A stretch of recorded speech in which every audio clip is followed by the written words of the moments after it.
Hi hello ನಮಸ್ಕಾರ welcome back to my channel. ನಾನಿವತ್ತು ಒಂದು ಹಳೆಯ ಹೆಲ್ತಿ ರೆಸಿಪಿ ಜೊತೆ ಬಂದಿದ್ದೀನಿ. ಅದೇನೇ ಅಕ್ಕಿ ಕಡುಬು ಮಾಡ್ತಾಯಿದ್ದೀನಿ ಇವತ್ತು. ಅದಕ್ಕೆ ಹೇಗೆ ಮಾಡೋದು ನೋಡ್ಕೊಳ್ಳೋಣ ಬನ್ನಿ.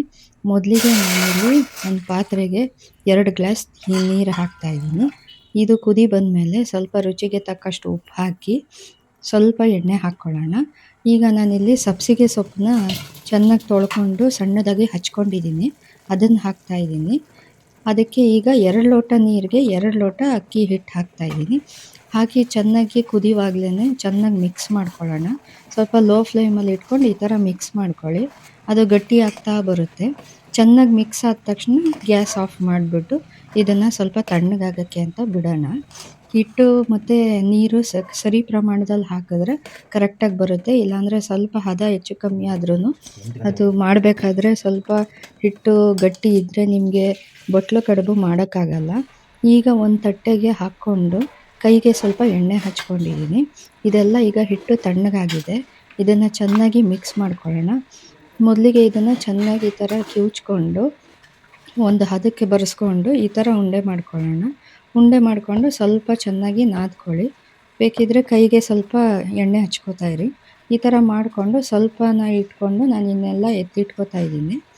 ಈಗ ಇದನ್ನು ತಗೊಂಡು ಸ್ವಲ್ಪ ನಾದ್ಕೊಂಡು ಉದ್ದಕ್ಕೆ ಮಾಡ್ಕೊಳ್ಳೋಣ. ಮಾಡಿಕೊಂಡು ಅದನ್ನು ಸಣ್ಣ ಸಣ್ಣ ಉಂಡೆಗಳಾಗಿ ಮಾಡ್ಕೋಬೇಕು.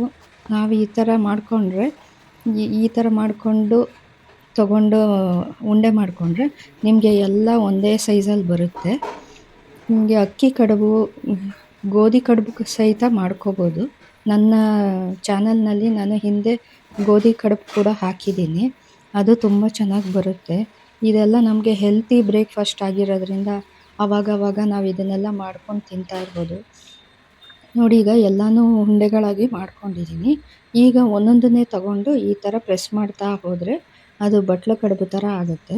ನಿಮ್ಗೇನಾದ್ರು ಕಾರ್ನರಲ್ಲಿ ಸ್ವಲ್ಪ ಬಿರುಕು ಬಿಡ್ತಾ ಇದ್ದರೆ ಅದನ್ನು ನೀವು ಜೋಡಿಸ್ಕೊಂಡು ಪ್ರೆಸ್ ಮಾಡ್ತಾ ಇದ್ದರೆ ನೋಡಿ ಈ ಥರ ಪ್ರೆಸ್ ಮಾಡ್ತಾ ಇದ್ದರೆ ಈ ಥರ ಬಟ್ಲು ಕಡುಬು ಮಾಡ್ಬೋದು. ನೀವು ಸ್ವಲ್ಪ ದೊಡ್ಡದು ಮಾಡ್ಕೋಬೋದು. ಈ ಥರ ಚಿಕ್ಕ ಚಿಕ್ಕದಾಗಿ ಮಾಡಿಕೊಂಡ್ರೆ ಚೆನ್ನಾಗಿರುತ್ತೆ.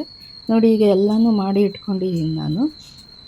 ಈಗ ನಾನು ಇಡ್ಲಿ ಪ್ಲೇಟ್ ತೊಗೊಂಡಿದ್ದೀನಿ. ಈ ಥರ ಹೋಲಿರೋ ಅಂಥ ಪ್ಲೇಟ್ ಇದ್ದರೆ ಅದನ್ನೇ ತೊಗೊಳ್ಳಿ. ಇಲ್ಲಾಂದರೆ ನೀವು ಇಡ್ಲಿ ಪ್ಲೇಟಲ್ಲೂ ಮಾಡ್ಕೋಬೋದು. ನಾನೀಗ ಈ ಪ್ಲೇಟ್‌ಗೆ ಸ್ವಲ್ಪ ತುಪ್ಪ ಸವರ್ಕೋತಾ ಇದ್ದೀನಿ. ತುಪ್ಪ ಎಲ್ಲ ಹಚ್ಕೊಂಡು ಇದನ್ನು ಒಂದೊಂದೇ ಜೋಡಿಸ್ಕೋತಾ ಹೋಗ್ಬೋದು.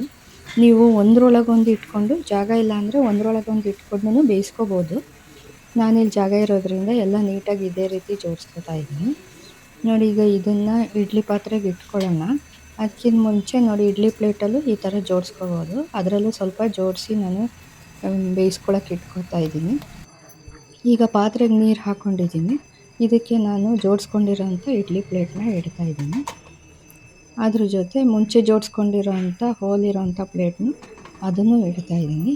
ಇದಿಟ್ಟು ಸ್ವಲ್ಪ ಇದಕ್ಕೆ ಮೇಲೆ ಸ್ವಲ್ಪ ಎಣ್ಣೆ ಹಾಕೋಣ. ಇಲ್ಲಾಂದರೆ ಬೇಯಬೇಕಾದ್ರೆ ಸ್ವಲ್ಪ ಡ್ರೈ ಅನಿಸುತ್ತೆ. ಇಟ್ಟು ಒಂದು 15 ನಿಮಿಷ ನೀವು ಮೀಡಿಯಮ್ ಫ್ಲೇಮಲ್ಲಿ ಬೇಯಿಸ್ಕೋಬೇಕು. ನೋಡಿ ಈಗ ಎಷ್ಟು ಚೆನ್ನಾಗಾಗಿದೆ ಬಟ್ಲು ಕಡುಬು. ಇದರಲ್ಲಿ ಎಣ್ಣೆ ಅಂಶ ಆಗಲಿ ಏನೂ ಇರೋದಿಲ್ಲ. ತುಂಬ ಹೆಲ್ತಿಯಾಗಿರುತ್ತೆ. ಬೆಳಗ್ಗೆ ತಿಂಡಿಗೆ ತುಂಬ ಹೆಲ್ತಿಯಾಗಿ ಮಾಡ್ಕೋಬೋದು. ಇದ್ರ ಜೊತೆ ನಾವು ನೆಂಚ್ಕೊಳ್ಳೋಕ್ಕೆ ಬದನೇಕಾಯಿ ಚಟ್ನಿ, ಟೊಮೆಟೊ ಕಾಯಿ ಚಟ್ನಿ ಬೆಸ್ಟ್ ಕಾಂಬಿನೇಷನ್ನು. ನಾನಿವತ್ತು ಟೊಮೆಟೊ ಕಾಯಲ್ಲಿ ಚಟ್ನಿ ಮಾಡ್ಕೊಂಡಿದ್ದೀನಿ. ಅದ್ರ ಜೊತೆ ಅಕ್ಕಿ ಕಡುಬನ್ನ ಮಾಡ್ಕೊಂಡಿದ್ದೀನಿ. ಅದ್ರ ಜೊತೆ ತುಪ್ಪ ಹಾಕ್ಕೊಂಡು ತಿಂತಾಯಿದ್ರೆ ಬಿಸಿ ಬಿಸಿ ತಿಂತಾಯಿದ್ರೆ ತುಂಬ ಚೆನ್ನಾಗಿರುತ್ತೆ.